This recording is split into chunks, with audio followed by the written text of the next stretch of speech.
It is another very happy Monday. Here on the Brownwood Lions Coaches Show, the winning streak continues. I am Derek Stuckley, along with Brownwood Lions head football coach, athletic director Sammy Burnett, coming off a big win over Waco Conley Friday night. How you feeling, Coach? Have a pretty good weekend? Yes, I did. I'm tired. You're tired? But I am great. Thanks for asking. I had a good weekend. Anytime you find a win on Friday, Saturday morning, it's always good. So it was a good weekend, thank you.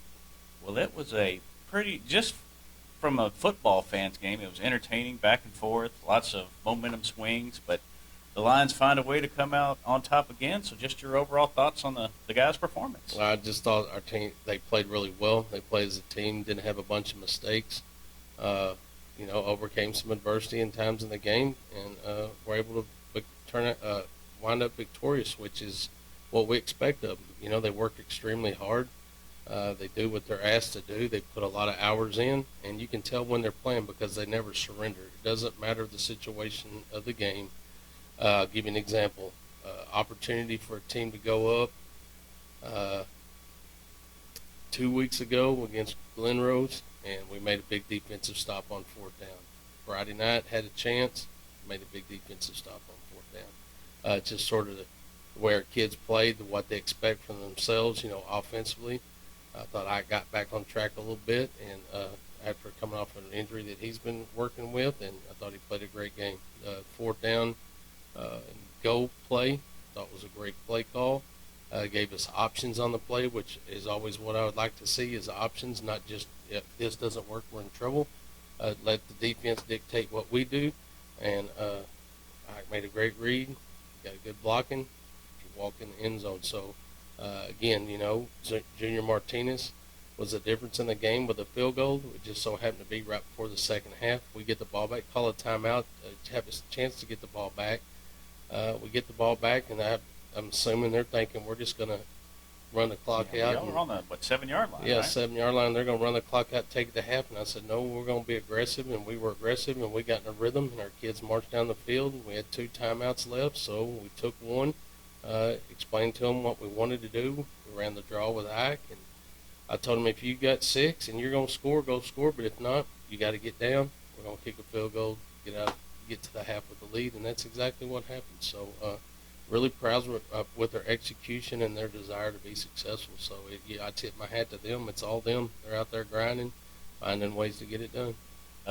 Big night running the ball for Ike and Jalen Brown both, but that all comes behind the offensive line, who I'm assuming have jailed the way you have wanted them to this year. They're getting there. I'll say that. And here's the good thing: there's areas to grow, which is what we're going to do and continue to grind. Really narrow down this weekend on things that we need to get better on as a group. Let every position coach give their thoughts, good, bad, things we need to do during the week to get better. We put all that together. Had a long meeting yesterday, put all that together, and we got to focus on what we want to do and identify the areas that we feel we need to grow. And if you have an opportunity to continue to grow, that's a good thing. We expect to be better. And we have one more week before we start preparing for the games that mean everything, and that's the district. If you want to go to the playoffs, you got to win those games. We got one more game ahead of us. We all know who that is. They're a worthy opponent, but it doesn't matter who it is. It's how we play. It's how we feel. So that's about all I have to say about that. We're going to prepare again for another tough ball game on Friday night and prepare ourselves to get ready to make a district run. As far as the defense goes, numbers-wise, it's the most yards we've given up. But talking about bend but don't break, it's also the fewest points and fewest yards Conley had all season, so it all worked out in the end. Yeah, and here's the thing. I don't care if you have 1,000 yards. If we beat you by a point, we win. It's whatever it takes to win the ball game. You won, but you barely – no, we won, whatever. That's the way that's our mentality. Other than 2 plays – they wouldn't have had the yardage they had. I don't know how big those 2 plays were, but they were pretty big plays. Both of them we had opportunities to make plays and didn't. Missed tackles on the first one. Should have tackled him for a no gain. But he's a phenomenal running back, and he did a great job, and he busted through some tackles and wound up scoring. The second one was a misfit on the defense. We talked to him about it. We just didn't execute, and he's the kind of back that can take it to the house quickly, and he did. So I was Proud of our guys. We knew what they were going to do. They're very good at what they're going to do. I thought their offensive line was really good, one of the best we've seen. They did a great job of getting on linebackers and giving their guys a chance. They're a type team where you can stuff the ball on the point of attack, and he's going to find a crease on the backside and bend that thing all the way back and make plays, and he did. Like I say, it's a good football team, and I thought our kids played really well. To slow down an offense like that the way defense did, what does that say about the unit going forward? I think that they understand what they're asked to do. They have an identity. They want to be known as a tough defense. A defense that's hard to run against, hard to throw against. They want to be feared. I think our coaches, do a great job of putting them in a position to learn what they need to know, the adjustments that they need to make week by week, and then to be able to go out and execute and play fast. There's areas that we need to grow. We need to learn to tackle better. We're missing some tackles, letting people get yards after contact because of our tackling, so it's something we'll focus on. There's always areas to grow, but with growth means more potential, and at this point we're playing pretty good. We still want to play at an elite level, and that's week in and week out, and we're still striving to get there. Go back to the offense. Of course, 2 weeks ago against Glen Rose, 3 turnovers get y'all in a lot of trouble. Mm-hmm. No turnovers Friday, and that's huge in a 3-point game. Yeah, my message to them was look at games that we were in that we found a way to win. The Glen Rose game and the Abilene-Wiley game, we gifted them touchdowns on scooping scores or a stripping score. So we can't allow that to happen. I mean, that steals your momentum, and it gives people free points. And we really focused on that, and I thought they did a good job of protecting the ball. So far through 5 games, you've won big, you've won small, you've come from behind. Just your thoughts on the way the kids just find a way regardless of the situation. I think that's the Lord's plan. He's preparing them for the future. I think he has great things in store for them, and we have to go through the fire and figure out ways to find wins and to gain confidence and gain faith and learn to gel together as a team and play as a unit. And I just think those are just trials that are put before us, and how we respond to those trials are determining whether we'll be successful or not. And so far, our kids have met those challenges and persevered through them because they just don't know when to quit. They're not quitters. They've worked too hard not to go out there and give it everything they have. And if they fall short on the scoreboard, at least they can walk off the field knowing that they gave it everything they had. And that's all that we ask them. That's all the Lord asks of us, is to take the talents that he's given us, use them to the fullest, and let him take care of the rest. And that's the message that I'm sharing with those guys. I mean, you go give it everything you got and leave your heart out there and play hard and don't worry about anything else. But majority of the time when you do that, you're going to be victorious. And if we continue to do that, we'll continue to be victorious. Stephenville coming up Friday. We'll talk more about them Wednesday, but just a quick little oversight. Your thoughts on that? We're a very good football team. They're extremely well coached. Coach Doty does a phenomenal job. He's from Stephenville. He understands what it takes to win there. He's got a great coaching staff, some great coordinators and great assistants. They have a lot of confidence. They've had a lot of success lately. In the past, they know how to win. They find ways to win ball games. And you look at some of their scores, they're not winning big, but they're winning. It's just like I said, it don't matter. A win is a win. It doesn't matter if you win by 100 or you win by 1. They're going to play for 4 quarters, and they're going to play till the last play of the game, and they're never going to surrender. We're sort of the same. It basically boils down to who's going to go out there and execute, not get behind the chains with penalties, and not turn the ball over, makes tackles, don't give up big plays, wins a special teams game. That's who's going to be successful on Friday. But they're going to be very well prepared. Their kids are confident. They got a good quarterback, running back. They got a couple of good receivers. They're very big up front. They got a big defensive line. So it's going to be a knockdown, drag-out as it should be.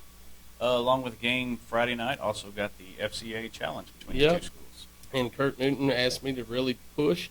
We've lost the last 2 years. I didn't know that, but the FCA challenge is real simple. We're going to donate money. They'll pass a bucket during the game and donate money. And then if at the gate, if you want to Venmo or something and pay that way, you can do so. You can go to Venmo at Brownwood area FCA. All that money goes back to our FCA program. So that's what we use to have our huddle meetings on Mondays, and it provides food for our kids and opportunities for them to go to camps and things like that. So it's a contest between us and Steveville who's going to raise the most that night. So bring a little extra change if you have it, throw it in the bucket, and see if we can't win that FCA challenge. And tickets for Friday night are available. Okay, on Thursday we have 3 games. I'll go ahead and mention that. We have 3 games at Limbrock Field. That's the junior high track area facility. They'll play over there. Those games are at 4, 5:30, and 7. You can get tickets there. It's cash, $3 and $2 cash at the gate for Thursday's games at Stephenville, all sub-varsity games. Friday again, those will be at our office with Lisa from 9 to 12 and 1 to 4 Monday through Thursday, and then 9 to 12 on Friday. She has to leave and get ready to set up at the stadium. So if you wait until Friday, good luck getting a ticket. They may be gone by then. There's been a lot of last 3 or 4 weeks. I've heard people calling her office and asking her about tickets for the Stephenville game. So if you want tickets, I suggest you get them because they're going to go quickly. So, but you can get those with Lisa at the athletic office, 9 to 12, 1 to 4, Friday 9 to 12, and it's got to be cash or check. We do not take debit cards. Yeah, I'm sure there'll be a ton of people at the game Friday night. What else is going on sports-wise, Coach? Some congratulations to be passed out. Our boys varsity cross-country team went to Dublin for the FCA meet. Bennett Wyndham finished 3rd, and Cade Carnes finished 7th, so congratulations to them. Our girls varsity cross-country went to Lubbock and ran Saturday in the Lubbock Invitational. They finished 6th as a team, which is awesome. Sydney Wyndham led them in 5th place, and just all in all, I think they're becoming very consistent in what they're doing. So very pleased with our boys and girls cross country teams. Got a lot of kids out there running. I know we got some boys and girls cross country runners that are really good, but yet we got a bunch of soccer players, boys and girls soccer players that are out there running to try to help out and be a part of something and exercise so that they can be ready for their season. So I think that's really big on what Coach Mosqueda and Coach Westerman are doing to join that group. So congratulations to them. Tennis traveled to Lampasas. They did drop their match 12-7. Just one of those days. Talk to Coach Blasey. We get so used to them winning day in and day out, and every week they're just coming up with wins. That's only their 2nd defeat, so I know they'll bounce back. But they did drop that. Volleyball dropped their match against a really good Glen Rose team. So they're 0-1 in district, but hopefully they can bounce back this week. We're going to Mineral Wells on Tuesday and playing over there at 5 and 6 o'clock. On Wednesday, we have another Dublin Dash. That's cross-country again, so they go back-to-back to Dublin 2 weeks in a row. Tennis will host Gatesville here at 4 o'clock on Thursday. Again, the combined, the JV, and the freshman and the JV will all play at Lynbrook Stadium at Stephenville on Thursday. We'll host Stephenville girls here volleyball on Friday, and then also host their football team on Friday night at 7:30 at Gordonwood Stadium. So that's what we have for the week.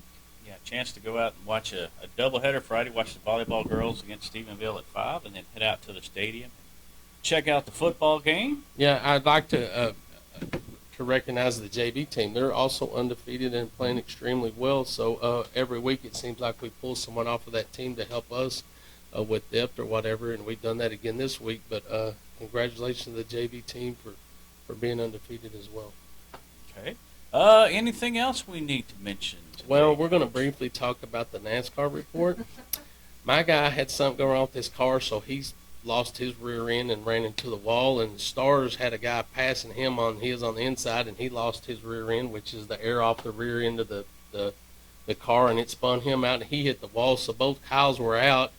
Her guy was able to finish. He got to at least finish the race. Mine's car was so messed up he couldn't. And then William Byron wound up winning that sucker. I think he's won more races than anybody this year, which is Hendricks, which is good for him. That's a good organization, but we were both excited because Bubba Wallace didn't win, and we're not Bubba Wallace fans, so we're not cheering for Tyler Reddick or Bubba Wallace. So we were satisfied that he didn't win. So it wasn't a great day, but it wasn't a bad one either.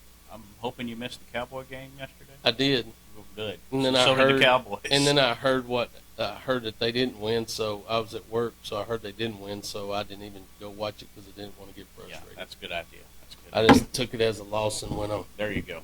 All right, anything else we need to mention today, Coach? Yep, always got to mention those sponsors. Auto Glass Magic, Bruner Auto Group, Syntex Body and Paint, Syntex Equipment Sales, Citizens National Bank, Dan Hill Containers, Dr. Bon Young, Dr. Pepper Bottling Company, Edward Jones Investments, Hendrick Medical, Howie Enterprises, Humphrey Peets, Heartland Funeral Home, Landmark Admin, MC Bank, Painter Johnson Associates, Smith & Sharp Agencies, Sonic Drive-In, Stanley Chrysler, Texas Bank, Weldon Wilson Electric, Western Bank, and Willie's Teas.